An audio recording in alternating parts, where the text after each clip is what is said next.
Iran ಮೇಲೆ Israel ಮತ್ತು America ಜಂಟಿ ದಾಳಿ ನಡೆಸಿ ಇವತ್ತಿಗೆ 3ನೇ ದಿನ. ಸೊ ಹೀಗಾಗಿ 48 ಗಂಟೆಗಳ ಈ ದಾಳಿಯಲ್ಲಿ ಏನೆಲ್ಲ ನಷ್ಟಗಳಾಗಿದೆ, ಯಾವೆಲ್ಲ ದಾಳಿಗಳು ಏರ್ಪಟ್ಟಿದೆ ಅನ್ನೋದರ ಬಗ್ಗೆಯೂ ಕೂಡ ವಿವರಣೆ ಇದೆ. ಇರಾನ್ನಿಂದಲೂ ಕೂಡ ಇಸ್ರೇಲ್ ಮೇಲೆ ದಾಳಿಯನ್ನ ನಡೆಸಲಾಗ್ತಾ ಇದೆ. ಗಲ್ಫ್ ರಾಷ್ಟ್ರಗಳ ಮೇಲೆ ದಾಳಿಯನ್ನ ಇರಾನ್ ಮುಂದುವರೆಸಿದೆ. ಒಂದು ಕಡೆಯಲ್ಲಿ ಅಮೆರಿಕವನ್ನು ಟಾರ್ಗೆಟ್ ಮಾಡಿದೆ, ಮಗದೊಂದು ಕಡೆಯಲ್ಲಿ ಇಸ್ರೇಲ್ ಮೇಲೆ ಗುರಿಯಾಗಿಸಿಕೊಂಡು ನಿರಂತರವಾಗಿ ನಡೀತಾ ಇದೆ. UAE ಮೇಲೆ ಇರಾನ್ನಿಂದ ಕ್ಷಿಪಣಿ ಡ್ರೋನ್ಗಳ ಅಟ್ಯಾಕ್ ಮುಂದುವರೆದಿದೆ. ಲೆಕ್ಕ ಕೊಟ್ಟಂತಹ ಈಗ UAE ರಕ್ಷಣಾ ಇಲಾಖೆ ಎಷ್ಟು ಡ್ರೋನ್ಗಳನ್ನು ಹಾರಿಸಿದ್ದೀವಿ, ಎಷ್ಟು ಕ್ಷಿಪಣಿಗಳನ್ನು ಉಡಾಯಿಸಿದ್ದೀವಿ ಅನ್ನೋದರ ಬಗ್ಗೆ ವಿವರಣೆಯನ್ನು ಕೊಟ್ಟಿದೆ. UAE ಮೇಲೆ ಬಿದ್ದದ್ದು ಒಟ್ಟು 35 ಡ್ರೋನ್ಗಳು ಅನ್ನುವಂತಹ ಮಾಹಿತಿ. ಒಟ್ಟು 165 ಬ್ಯಾಲಿಸ್ಟಿಕ್ ಮಿಸೈಲ್ಗಳನ್ನು ಉಡಾಯಿಸಲಾಗಿದೆ. 152 ವಿಮಾನಗಳನ್ನು ಧ್ವಂಸಗೊಳಿಸಿದ್ರಾಗಿ ಮಾಹಿತಿಯನ್ನು ಕೂಡ ಹಂಚಿಕೊಂಡಿದೆ. ಒಟ್ಟಾರೆ ಈ 48 ಗಂಟೆಗಳ ಈ ಅವಧಿಯಲ್ಲಿ ನಡೆದಂತಹ ದಾಳಿಯ ಸಂದರ್ಭದಲ್ಲಿ ಎಷ್ಟೆಲ್ಲ ಇರಾನ್ನ ಕಡೆಯಿಂದ ಕ್ಷಿಪಣಿಗಳನ್ನು ಹಾರಿಸಲಾಯಿತು ಮತ್ತು ಎಷ್ಟು ಡ್ರೋನ್ಗಳ ಹಾರಾಟ ಆಯಿತು ಅಂತ ಅಂದಾಗ 52 ಡ್ರೋನ್ಗಳು, 165 ಕ್ಷಿಪಣಿಗಳನ್ನು ಹಾರಿಸಲಾಗಿದೆ. ಸೊ ಈ ಮೂಲಕವಾಗಿ ಗಲ್ಫ್ ರಾಷ್ಟ್ರಗಳ ಮೇಲೆ ಒಂದು ಅಟ್ಯಾಕನ್ನು ಮುಂದುವರೆಸಿದ್ದೀವಿ, ಅದನ್ನು ಇಲ್ಲಿಗೆ ಮುಗಿಸೋದಿಲ್ಲ, ನಾವು ಮಾತುಕತೆಗೆ ಬಗ್ಗೋದು ಇಲ್ಲ ಅನ್ನುವಂಥ ನಿಟ್ಟಿನಲ್ಲಿ ಸ್ಪಷ್ಟವಾಗಿ ಕಡ್ಡಿ ತುಂಡಾದಾಗ ಹೇಳಿದೆ. ಈ ಕಡೆ ಅಮೆರಿಕ ಕೂಡ ನಾವು ಇನ್ನೂ ಇದು 4 ವಾರಗಳ ಕಾಲ ಕಂಟಿನ್ಯೂ ಆಗಬಹುದಾದಂತಹ ಸಾಧ್ಯತೆಗಳನ್ನು ನಿರೀಕ್ಷೆ ಮಾಡ್ತಿದ್ದೀವಿ ಅಂತ ಮುಂದಿನ ಈ ದಾಳಿ ಯುದ್ಧ ಎಲ್ಲಿವರೆಗೂ ಹೋಗಬಹುದು ಅನ್ನುವಂತಹ ಲೆಕ್ಕವನ್ನು ಕೂಡ ಕೊಟ್ಟಿದೆ. ಇರಾನ್ ಮೇಲೆ ಇಸ್ರೇಲ್ ದಾಳಿಯನ್ನು ಮುಂದುವರೆಸಿದೆ. ಇಸ್ರೇಲ್ ದಾಳಿಗೆ ಇರಾನ್ ಗುಪ್ತಚರ ಅಧಿಕಾರಿ ಬಲಿಯಾಗಿದ್ದಾರೆ. ಟೆಹರಾನ್ನಲ್ಲಿರ್ತಕ್ಕಂತಹ ಗುಪ್ತಚರ ಇಲಾಖೆ ಕಚೇರಿಯ ಮೇಲೆ ದಾಳಿಯನ್ನ ನಡೆಸಲಾಗಿದೆ. 2 ಗುಪ್ತಚರ ಅಧಿಕಾರಿಗಳು ಬಲಿಯಾಗಿರುವಂತಹ ಕುರಿತಾಗಿ ಇಸ್ರೇಲ್ ಹೇಳಿಕೆಯನ್ನ ಕೊಟ್ಟಿದೆ. ಇರಾನ್ ಮೇಲೆ ಇಸ್ರೇಲ್ನ ಅಟ್ಯಾಕ್ ಕೂಡ ಮುಂದುವರೆದಿದೆ. ಒಂದು ಕಡೆಯಲ್ಲಿ ಇರಾನ್ ತನ್ನ ದಾಳಿಯನ್ನು ಮುಂದುವರೆಸಿದರೆ ಅದಕ್ಕೆ ಪ್ರತೀಕಾರವಾಗಿ ಇಸ್ರೇಲ್ ಕೂಡ ಈ ದಾಳಿಯನ್ನು ಮುಂದುವರೆಸಿದೆ. ಅದರಲ್ಲಿ ಇರಾನ್ನ ಗುಪ್ತಚರ ಅಧಿಕಾರಿಯನ್ನೇ ಮುಗಿಸಿದ್ದಾಗಿ ಇಸ್ರೇಲ್ ತಿಳಿಸ್ತಾ ಇದ್ದು ಟೆಹರಾನ್ನಲ್ಲಿರ್ತಕ್ಕಂತಹ ಗುಪ್ತಚರ ಇಲಾಖೆ ಕಚೇರಿಯ ಮೇಲೆ ಅಟ್ಯಾಕ್ ನಡೆಸಿದೆ. 2 ಗುಪ್ತಚರ ಅಧಿಕಾರಿಗಳನ್ನು ಈಗಾಗಲೇ ಮುಗಿಸಿದ್ದೀವಿ ಅಂತ ಇಸ್ರೇಲ್ ತನ್ನ ಹೇಳಿಕೆಯನ್ನು ಕೊಟ್ಟಿದೆ. ಇರಾನ್ ಇದರ ಬಗ್ಗೆ ಇನ್ನೂ ಕೂಡ ಸ್ಪಷ್ಟನೆಯನ್ನು ಕೊಟ್ಟಿಲ್ಲ. ಒಂದೊಂದೇ ಟಾರ್ಗೆಟ್ಗಳನ್ನು ಮುಗಿಸ್ಕೊಳ್ತಾ ಬರ್ತಾ ಇದ್ದಾರೆ.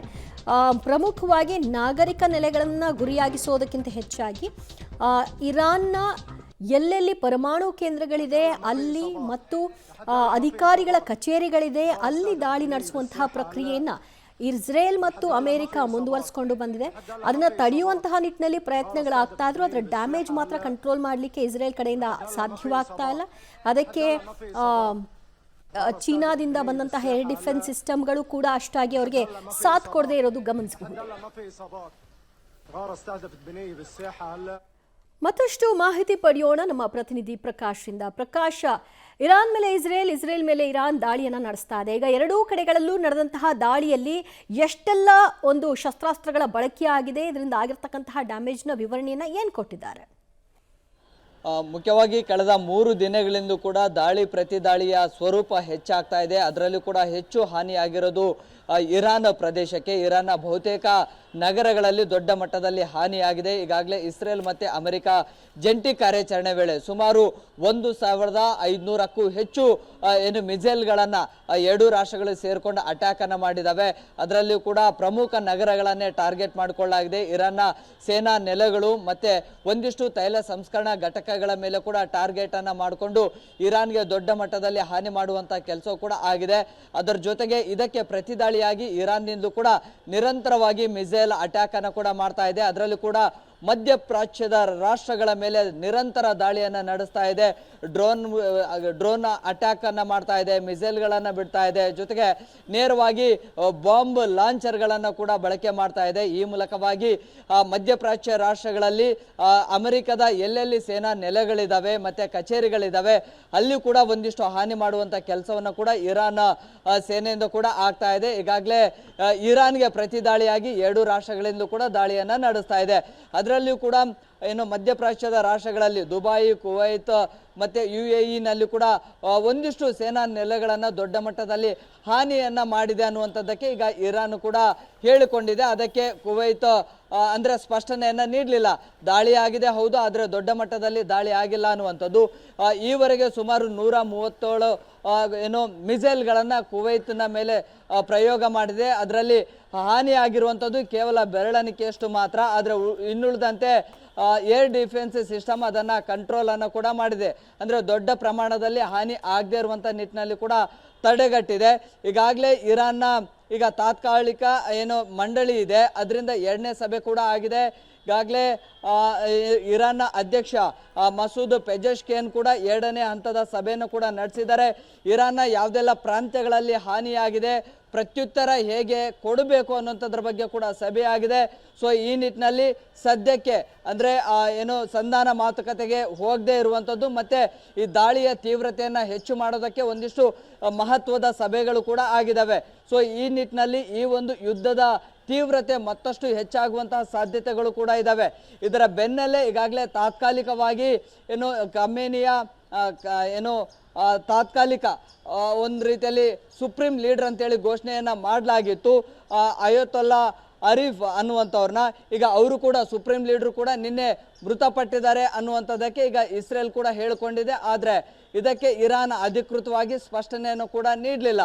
ಅದರ ಜೊತೆಗೆ ಏನು ಇರಾನ್ನ ನೌಕಾಪಡೆಯ ಮುಖ್ಯಸ್ಥರು ಕೂಡ ಮೃತಪಟ್ಟಿದ್ದಾರೆ. ಅವರ ಮೇಲೆ ಕೂಡ ಟೆಹರಾನ್ ಮೇಲೆ ದಾಳಿಯನ್ನು ನಡೆಸಲಾಗಿತ್ತು. ಆ ದಾಳಿಯಲ್ಲಿ ಅವರು ಕೂಡ ಹತ್ಯೆ ಆಗಿದೆ ಅನ್ನುವಂಥದ್ದಕ್ಕೆ ಕೂಡ ಇಸ್ರೇಲ್ ಹೇಳಿಕೊಂಡಿದೆ. ಈ ವಿಚಾರದಲ್ಲಿ ಕೂಡ ಇರಾನ್ ಅಧಿಕೃತವಾಗಿ ಇನ್ನೂ ಕೂಡ ಯಾವುದೇ ಮಾಹಿತಿಯನ್ನು ಕೂಡ ಹಂಚಿಕೊಂಡಿಲ್ಲ. ಸೊ ಹೀಗೆ ಈಗ ಇಸ್ರೇಲು ಮತ್ತು ಅಮೆರಿಕ 2 ರಾಷ್ಟ್ರಗಳು ಜಂಟಿಯಾಗಿ ಇರಾನ್ನ ಮೇಲೆ ಏನು ನಿರಂತರವಾಗಿ ದಾಳಿಯನ್ನು ನಡೆಸ್ತಾ ಇದೆ. 3 ದಿನ ಆಯಿತು. ಸುಮಾರು ಶಸ್ತ್ರಾಸ್ತ್ರಗಳ ಪ್ರಯೋಗ ಕೂಡ ಆಯಿತು. ಮತ್ತು B-2 ಬಾಂಬರ್ ಲಾಂಚ್ ಅನ್ನು ಕೂಡ ಮಾಡಿದೆ. ಆ ಒಂದು ಯುದ್ಧ ವಿಮಾನ ಮೂಲಕವಾಗಿಯೂ ಕೂಡ ಈಗ ದೊಡ್ಡ ಮಟ್ಟದಲ್ಲಿ ಹಾನಿಯಾಗಿದೆ. ಸೊ ಅದಕ್ಕೆ ಸ್ಪಷ್ಟನೆಯನ್ನು ಕೂಡ ಈಗ ಇರಾನ್ನ ಸೇನೆ ಕೊಡಬೇಕಾಗಿದೆ. ಸೊ ಇರಾನ್ನ ಯಾವುದೆಲ್ಲ ಪ್ರಾಂತ್ಯಗಳಲ್ಲಿ ಎಷ್ಟು ಪ್ರಮಾಣದಲ್ಲಿ ಹಾನಿಯಾಗಿದೆ ಅನ್ನುವಂಥದ್ದಕ್ಕೆ ಇಸ್ರೇಲ್ ಒಂದಿಷ್ಟು ದಾಖಲೆಗಳನ್ನು ಮತ್ತು ಒಂದಿಷ್ಟು ಏನು ದಾಳಿ ಆಗಿರುವಂಥ CCTVಗಳ ಮುಖಾಂತರವಾಗಿ ಒಂದು ಸ್ಪಷ್ಟನೆಯನ್ನು ನೀಡ್ತಾ ಇದೆ. ಆದರೆ ಅದಕ್ಕೆ ಇರಾನ್ ಒಪ್ಪಿಕೊಳ್ತಾ ಇಲ್ಲ. ಆದರೆ ಸದ್ಯದ ಬೆಳವಣಿಗೆಗಳನ್ನು ನೋಡ್ತಾ ಇದ್ರೆ ಈ ಒಂದು ಯುದ್ಧದ ತೀವ್ರತೆ ಮತ್ತಷ್ಟು ಹೆಚ್ಚಾಗುವಂಥ ಸಾಧ್ಯತೆಗಳು ಕೂಡ ಇದ್ದಾವೆ. ಈಗ ಇರುವಂತಹ ಟಾರ್ಗೆಟ್ ತೈಲ ಸಂಸ್ಕರಣಾ ಘಟಕಗಳು.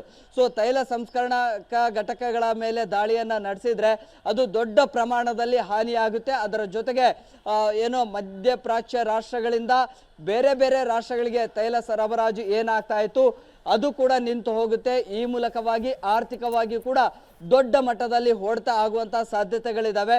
ಸೊ ಹೀಗಾಗಿ ಈಗ ಇರಾಕ್ನ ಒಂದು ಕಂಪನಿ ತೈಲ ಸಂಸ್ಕರಣಾ ಉತ್ಪಾದನೆ ಮಾಡುವಂಥ ಕಂಪನಿ ಕೂಡ ಈಗ ತಾತ್ಕಾಲಿಕವಾಗಿ ಏನು ಸ್ಥಗಿತವನ್ನು ಮಾಡಿಕೊಂಡಿದೆ. ಸೊ ಹೀಗಾಗಿ ಒಂದು ರೀತಿಯಲ್ಲಿ ತೈಲ ಸರಬರಾಜಿಗೂ ಕೂಡ ದೊಡ್ಡ ಮಟ್ಟದಲ್ಲಿ ಎಫೆಕ್ಟ್ ಆಗುತ್ತೆ. ಈ ಮೂಲಕವಾಗಿ ಬೇರೆ ರಾಷ್ಟ್ರಗಳಿಗೂ ಕೂಡ ಈ ಒಂದು ಯುದ್ಧದ ಸ್ವರೂಪ ಬೇರೆ ರಾಷ್ಟ್ರಗಳಿಗೂ ಕೂಡ ದೊಡ್ಡ ಮಟ್ಟದಲ್ಲಿ ಎಫೆಕ್ಟ್ ಆಗಲಿದೆ. ಥ್ಯಾಂಕ್ ಯು ಪ್ರಕಾಶ್ ನಿಮ್ಮೆಲ್ಲ ಮಾಹಿತಿಗೆ. ಸದ್ಯ ಇರಾನ್ ದಾಳಿಯನ್ನು ಸಮರ್ಥವಾಗಿ UAE ತಡೆದಿದೆ ಅಂತ ಹೇಳಬಹುದು. ಅದರ ಪರಿಣಾಮವಾಗಿ ಆ ಲೆಕ್ಕವನ್ನು ಕೂಡ ಕೊಡೋ ಮೂಲಕವಾಗಿ ಎಷ್ಟು ನಾಶವಾಗಿದೆ, ಎಷ್ಟು ಪತ್ತೆ ಹಚ್ಚಿದ್ದೀವಿ ಎಲ್ಲವನ್ನು ಹೊಡೆದುರುಳಿಸುವಂತಹ ಕೆಲಸವನ್ನು ಮಾಡಲಾಯ್ತಾ ಅನ್ನೋದರ ವಿವರವನ್ನು ಕೊಡಲಾಗಿದೆ. ಅದರ ಪ್ರಕಾರವಾಗಿ ಇದನ್ನು ಸಮರ್ಥವಾಗಿ ನಿಭಾಯಿಸಿದೆ ಅನ್ನೋದು ಕಾಣಿಸ್ತಾ ಇದೆ.